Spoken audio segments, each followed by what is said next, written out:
Chapter है हमारा Ashoka the emperor who give up war. ठीक है, तो अशोका के बारे में पढ़ने वाले हैं, जो एक एम्पेरर थे जिन्होंने वार को त्याग दिया था, छोड़ दिया था। क्यों छोड़ दिया था, ये सारी बातें हम लोग डिस्कस पढ़ करेंगे इस चैप्टर में।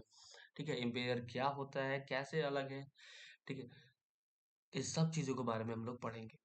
तो चलो स्टार्ट करते हैं इसका लाइन बाय लाइन एक्सप्लेनेशन। पहला टॉपिक हमारे पास ले लेते हैं, जो कि है a very big kingdom is equal to an empire. चलो स्टार्ट करते हैं। देखो यहाँ क्या बताया गया है, the lion that we see on our notes.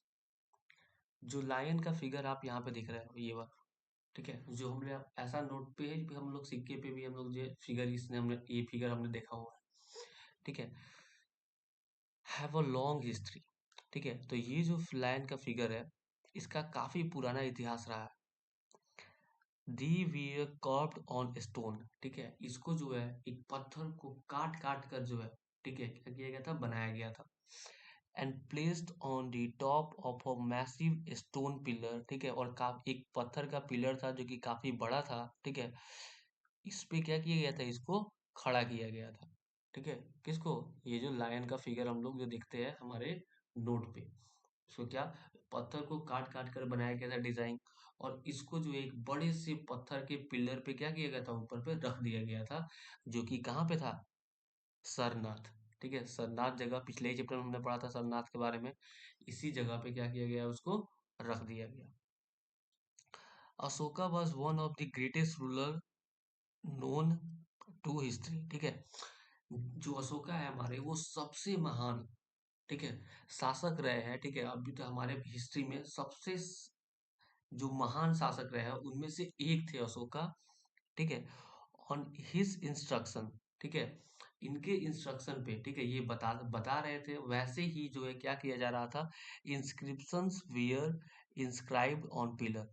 Inscription किसको बोलते हैं, जो हमें क्या बोलते हैं, मूर्तियों के फॉर्म में, ठीक है, चाहे वो दीवार पे बनी हो या फिर किसी घर के जो पिलर्स होते हैं उस पे बनी हो, तो कोई डिजाइन जो बना हुआ होता है उसको हम लोग इंस्क्रिप्शंस बोलते हैं।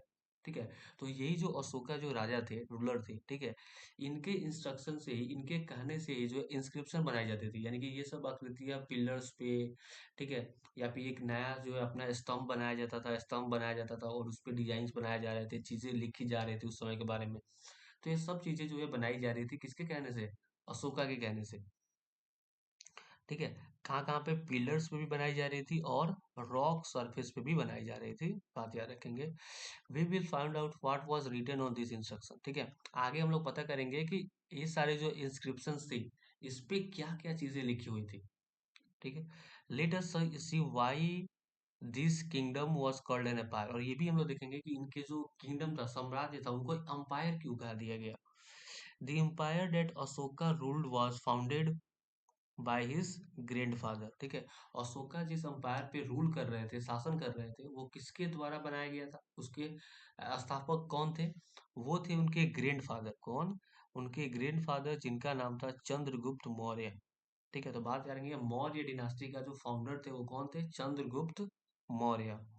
ठीक है, मोर देन 23,000 ईयर अगो, 2300 साल पहले जो है इसका क्या किया था, इस मौर्य एम्पायर का जो है क्या हुआ था, स्थापना हुआ था। कौन किया था, चंद्रगुप्त मौर्य। जो चंद्रगुप्त मौर्य वाज सपोर्टेड, ठीक है, चंद्रगुप्त मौर्य का जो एक साथ दे रहा था एक काफी वाइज मैन, ठीक है, काफी बुद्धिमान आदमी, जिसका नाम था चाणक्य, या फिर आप कौटिल्य बोलो। ठीक है, क्या नाम क्या था, चाणक्य या फिर कौटिल्य।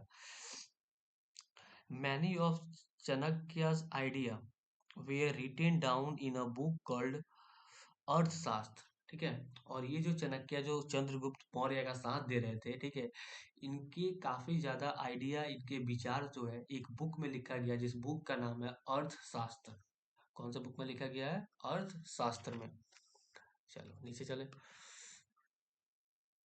ठीक है, यहाँ पे थोड़ा सा हम लोग समझ लेते हैं कि डिनास्टी के बारे में यहाँ पे दिया गया, डिनास्टी का मतलब क्या होता है। देखो बताया गया है, when member of same family, ठीक है, जब एक ही फैमिली के जो मेंबर्स होते हैं एक के बाद एक जो है क्या करने लगते हैं, शासन करने लगते हैं, तो उसको हम लोग डिनास्टी बोलते हैं। ठीक है, जैसे कि मान लो अभी एक राजा है, फिर वो अगला राजा उसका बेटा, फिर अगला राजा उसका बेटा, फिर अगला राजा उसका बेटा, या फिर भाई ऐसे हो सकता है, तो उसको हम लोग डिनास्टी बोल देते हैं। अगर बात करें the Mauryas were dynasty with three important rulers, ठीक है, जो मौर्य डिनास्टी था इसमें तीन जो है सबसे महत्वपूर्ण रूलर्स थे, जो कि था चंद्रगुप्त मौर्य, ठीक है। और चंद्रगुप्त मौर्य का जो बेटा था वो था बिंदुसरा, और बिंदुसरा का जो बेटे थे वो थे अशोका, जिनको the great, Ashoka the great का भी समाधि दिया गया, इतने महान थे। चलो, अब हम लोग कंटिन्यू करेंगे नीचे से, यहाँ से।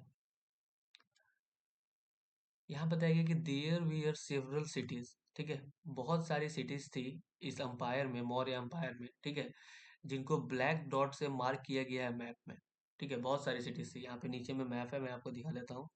जितने भी आपको, सॉरी, जितने भी आपको ब्लैक पॉइंट्स इस मार्क पे दिख रहे हैं, मैप पे दिख रहे हैं, ये यहाँ पे उज्जैन हो गया, तक्षशिला, पाटलिपुत्र, ये जो आपको ब्लैक पॉइंट दिख रहा है, ये सब क्या थी, सिटीज थी।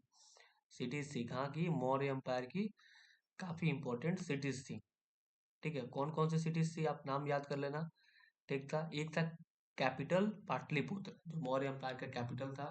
पाटलिपुत्र एक शहर था, फिर था टक्सिला और उज्जैन, ये तीन शहरें थी। जो टक्सिला था was gateway to the north east, ठीक है। जो तक्षशिला जो पार्ट है वो नॉर्थ ईस्ट में गेटवे का काम करता था, यानी कि गेट की तरह काम करता था, जिससे आप नॉर्थ ईस्ट से बाहर जा सकते हो, ठीक है, या फिर अंदर आ सकते हो, इंक्लूडिंग द सेंट्रल एशिया, ठीक है, जिसके अंदर सेंट्रल एशिया भी आ जाता था। अगर बात करें उज्जैन का, Ujjain lay on the route from north to south, अगर आप नॉर्थ से साउथ में जाओगे, ठीक है, नॉर्थ से साउथ में जाओगे, तो इसी रूट पे, इसी रास्ते के बीच में हमारा क्या आता था, उज्जैन आता था, ठीक है। आपको बता दें कि जो मर्चेंट थे, ठीक है, ऑफिशियल्स थे और क्राफ्ट पर्सन थे, यही लोग जो है लगभग इस बड़े बड़े शहरों में क्या करते थे, रहते थे। और जो दूसरे एरियाज थे, जहाँ पे गांव थे, वहां पे क्या रहते थे, फार्मर्स और हर्डर, जो भेड़ बकरियां चलाते हैं, वो लोग रहते थे। कुछ ऐसे भी एरियाज थे, ठीक है, सेंट्रल इंडिया में, जहाँ पे फॉरेस्ट था, और वहाँ के जो लोग थे वो क्या करते थे, जंगलों से जो है कुछ चीजें इकट्ठी करते थे, चाहे वो लकड़ी हो गया, ठीक है, या फिर जानवर का शिकार करते थे वहां पे अपने खाने के लिए। People live in different part of the empire spoke different language, अलग अलग हिस्सों में एम्पायर के रहने वाले लोग अलग अलग भाषाएं भी बोलते थे, ठीक है। जैसे कि जैसे कि बताया गया language, they probably at different kind of foods, ठीक है, अलग अलग प्रकार का लोग, अलग अलग जगहों के लोग खाना भी खाते थे, अलग अलग कपड़ा भी पहनते थे, और अलग अलग टाइप का लाइफ स्टाइल भी उनका रहता था, ठीक है। तो इस लेक्चर में इतना ही। नेक्स्ट से हम लोग पढ़ेंगे रूलिंग एंड अंपायर, कैसे रूल करते थे अंपायर्स को राजा उस समय पे, ये हम लोग नेक्स्ट लेक्चर में डिस्कस करेंगे।